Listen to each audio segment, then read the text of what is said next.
On this episode of Cape Media News, an update on legal retail marijuana, we take you inside the JFK Hyannis Museum's new exhibit, RFK Ripple of Hope, and we visit the town of Chatham's traditional Independence Day parade. These stories and more, this is Cape Media News.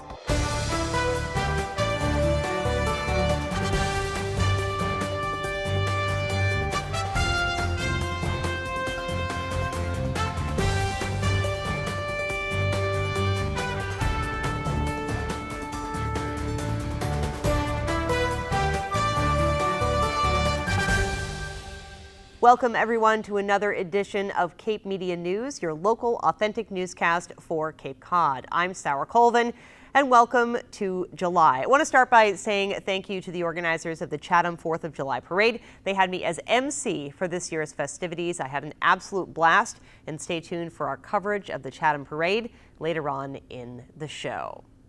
Getting into the news of the day, a number of drownings and near drownings on Cape Cod in recent days are causing lifeguards and public safety officials to be on high alert. Tuesday afternoon at Covell's Beach in Barnstable, lifeguards rescued a 17-year-old woman in distress. She survived after Town of Barnstable lifeguards and a bystander performed CPR. A 60-year-old man drowned in the waters of Mayflower Beach in Dennis Thursday afternoon. Rescuers were called just after 4 p.m. Lifeguards were bringing the unresponsive man to shore. He was taken to Cape Cod Hospital, where he was pronounced dead. This serves as a reminder to all to never swim alone and do choose beaches protected by lifeguards. The retail sale of recreational marijuana is now legal here in Massachusetts, but pot shops still have many hurdles to cross before opening for business in the Bay State. Cannabis Cape Cod is working to facilitate a productive conversation between all local stakeholders. They held a meeting Monday night. The retail sale of recreational marijuana became legal in Massachusetts on July 1st. But does that mean that pot shops could soon pop up on Cape Cod's main streets? A group of stakeholders known as Cannabis Cape Cod are meeting monthly to focus on expanding the local cannabis industry. They met Monday at Cape Cod Community College. We are engaging towns. We are trying to educate them about the positives around regulation. Legal consumption and legal possession is protected under the Commonwealth of Massachusetts laws. What these towns locally have to decide is it safe and tested in tax regulation and access that their constituents receive? Or is it from the illicit market? I think the public expected to have recreational marijuana available much sooner. We all voted the law in November of 2016, and in a few short months that'll be, 2 years. So I think a lot of people are disappointed. I'm from Provincetown, and so there's a lot of demand there for this and a lot of disappointment that it's not available. What seems to me the process is disjointed. An aspirational date was put out, but really the hurdles to actually set up recreational store, it wasn't really a realistic target. So I've lived on the West Coast and I've been to dispensaries on the West Coast. So, being a native of New England and Massachusetts originally, we tend to be a little more deliberate, methodical, traditional, frankly, as well. So I'm not terribly surprised at kind of the disjointed nature of it because, it's just, it seems like the West Coast things, they decide on something and they implement it relatively quickly and there's less stigma around it. The group is committed to working with lawmakers and town officials so they can open their businesses on Cape Cod. I have 2 other colleagues that I'm here with tonight that we are looking to start a business in Massachusetts. I am looking to open a manufacturing business. I think that there's a lot of good opportunities, not just for candies and cookies, but for products that people could use in their everyday life. People just want a little something to help for an ache and pain, or a little something to help them sleep, or a little something to have a daily revitalization supplement. Local towns will have the final say on whether pot shops will be allowed to open. But many have already voted to ban retail stores or any marijuana-related business. The major misconception is that marijuana use leads to crime. And that association has been carefully cultivated by the anti-cannabis industry going back to the 1920s. There's confusion with the laws. There's confusion about what marijuana establishment, which is typically the language that are in these town meeting bylaws, what that actually means. So one of the biggest misconceptions is that if you ban a quote-unquote pot shop, that's the storefront. But the problem is that the majority of this language, the ban includes the entire industry. Part of a community outreach for towns to make a conscious decision should include a description of what those businesses could be, and then you can talk about where they would potentially go. The town of Barnstable is one Cape town currently engaged in a discussion about the future of retail cannabis. The planning board is weighing two options and will hold a public hearing on the matter on Monday, July 9th. For Cape Media News, I'm Gabrielle Rawson. And the Barnstable Planning Board is debating two options for the future of recreational retail marijuana. One would prohibit non-medical marijuana establishments townwide, meaning no stores could open. The other would create a cannabis overlay district and regulations for establishing and operating retail marijuana stores in town. A second public hearing on that matter will take place when the Planning Board meets on June 9th, begins at 7 o'clock at Barnstable Town Hall.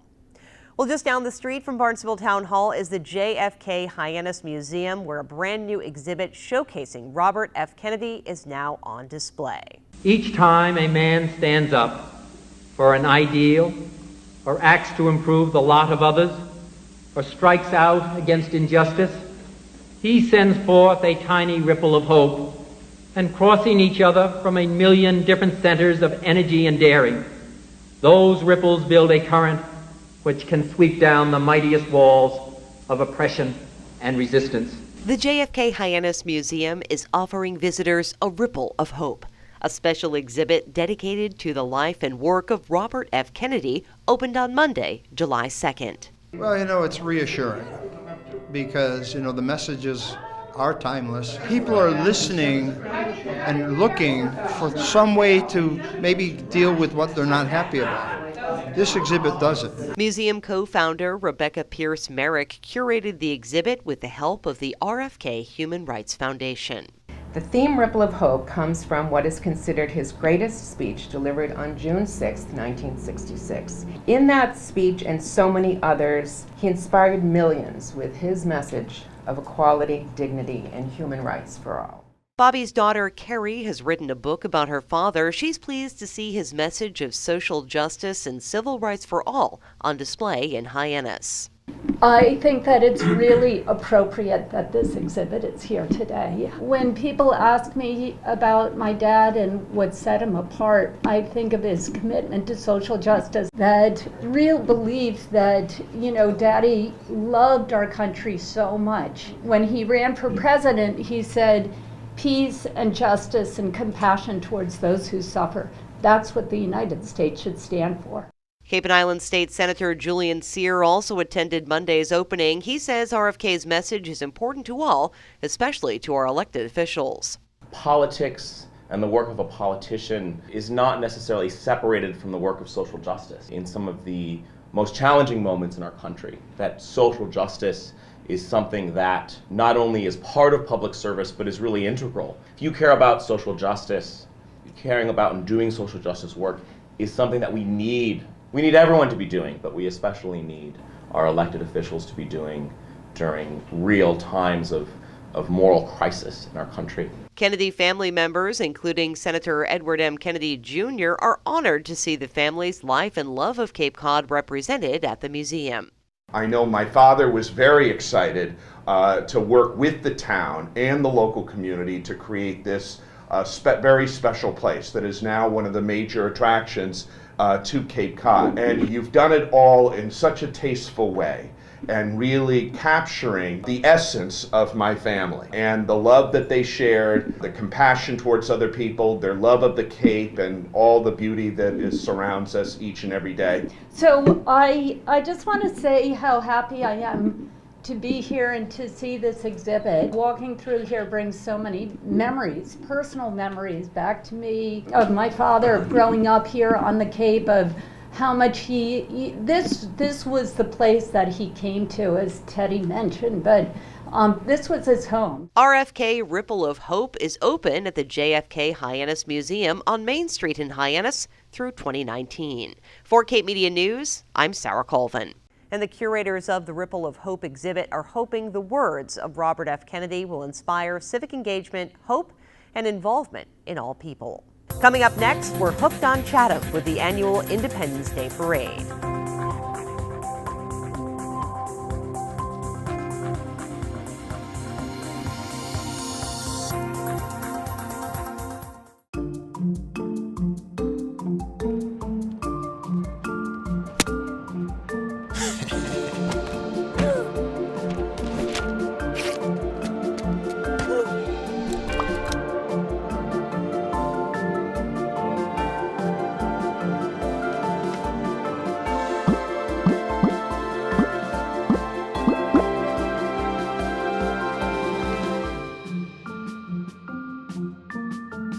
Well, I grew up in the town of Chatham going to the 4th of July parade, and I can tell you it is a tradition like no other. Thousands of people line the streets to watch the floats and bands go by. I had the pleasure this year of emceeing the event and had a bird's eye view from the grandstand. We give you a view thanks to Gabrielle Rossin and Hannah Winter.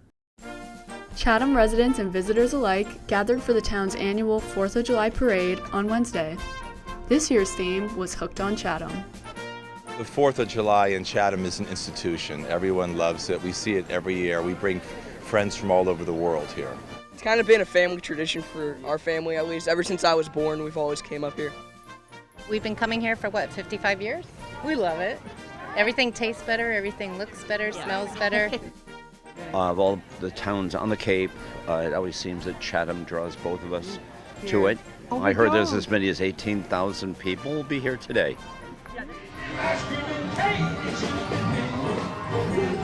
like the Chatham Parade because it's very fun and inclusive, and it's kind of gives the Chatham vibe throughout everything. I don't think I've missed one in about 16 years. The first one Sophie went to, she was in a stroller in the back of the truck. I'm a candy man. I'm here for the candy. Some floats will toss it. It's just a matter of how much you can scoop up in one swoop. I'd have to agree. I like coming here and seeing everybody that I know, because everybody comes to town. I haven't seen, people I haven't seen in 10, 15 years. They're walking by. So that's great, because then I get to socialize a little bit, and I got a comfortable place to sit. I think it's really representative of America as a whole, a group of people who get together to celebrate our country. I particularly like the celebration of the veterans. We've been to Chatham year after year. And the beautiful thing is it never really changes. Even though it's the same stuff every year, you never get old of it. It's the same stuff every year, and they just keep it fresh and traditional and stuff. The key is to get your lawn chairs out the night before, okay? Night before, otherwise you don't have a shot. You have to come early, and you have to swap out vehicles. You have to do it takes a lot of planning. We were here at 5 a.m. The important thing is you need to make sure that you bring plenty to drink, because it's going to be another hot day. It always seems to be the hottest day of the year on the 4th of July, and you got to make sure that there's plenty of sunblock, sometimes bug spray. So once you get that taken care of, you're fine. But you park outside town, you walk in, you just make the whole morning of it. It's fun, everything. The creativity, yes. The artistic flow. Yes. This is a treat for us. For Cape Media News, I'm Hannah Winter. Up next, we'll meet with Cape Cod Baseball League's Hyannis Harbour Hawks.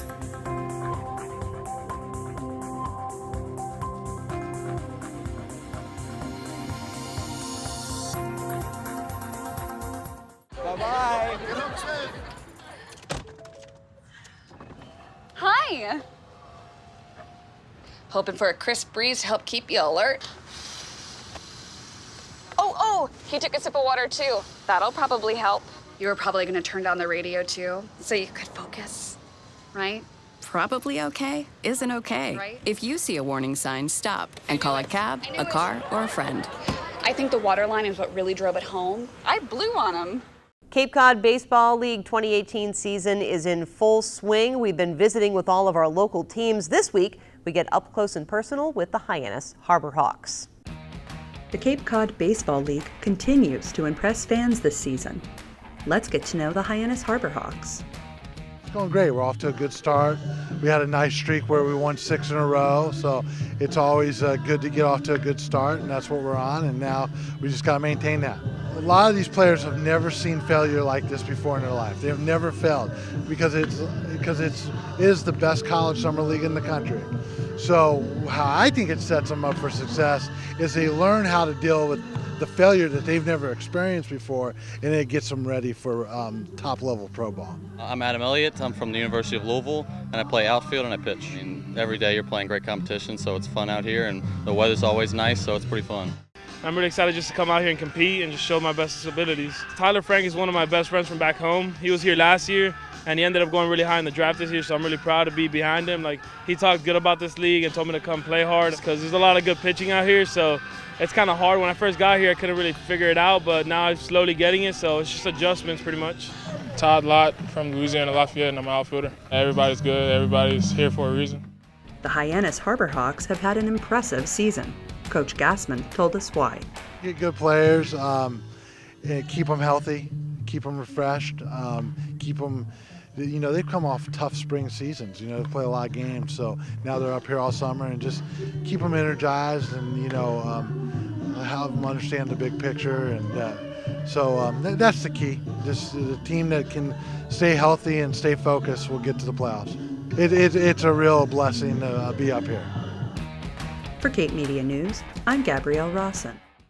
And we are right in the middle of the Cape Cod Baseball League season. Those Hyannis Harbour Hawks are currently second in the West. Right now, YD is number 1 in the East. They've got 12 wins. The Harwich Mariners in second place in the East Division. They've got 11 wins. Wareham Gateman topping the West. They've got 14 wins. And as we just mentioned, the Hyannis Harbour Hawks getting in second place with 12. Just about 3 weeks remain in the regular season. Playoffs begin on August 4th. In Cape League action this weekend, you can catch YD at Brewster on Saturday at 5, Hyannis at Cotuit also at 5, Orleans at Bourne at 6, Falmouth at Wareham at 6:30, and Harwich at Chatham at 7. Sunday, Chatham plays YD at 5, Bourne's in Falmouth at 5:30, Cotuit at Harwich at 5:30, Brewster at Orleans at 5:30, and Wareham at Hyannis at 6. You can view the full schedule online at capecodbaseball.org. Want to wrap up the show saying a special congratulations to Captain Jamie Armstrong of the Yarmouth Fire Department. He retired this week after 34 years of service. Captain Jamie Armstrong, by the way, also happens to be my uncle. So thank you, Uncle Jamie. Did a great job for the Yarmouth Fire Department, and enjoy your retirement.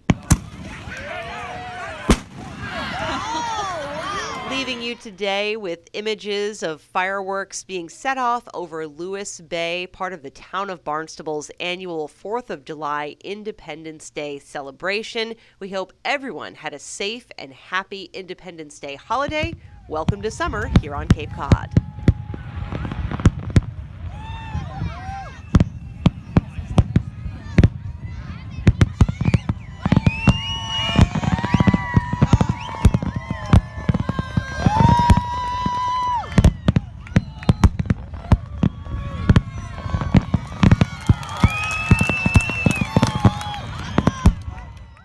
That wraps up another episode of Cape Media News. Thank you all so much for joining us, and please stay up to date with us online at capemedia.org. New episodes every Friday at 5:30. For Cape Media News, I'm Sarah Colvin.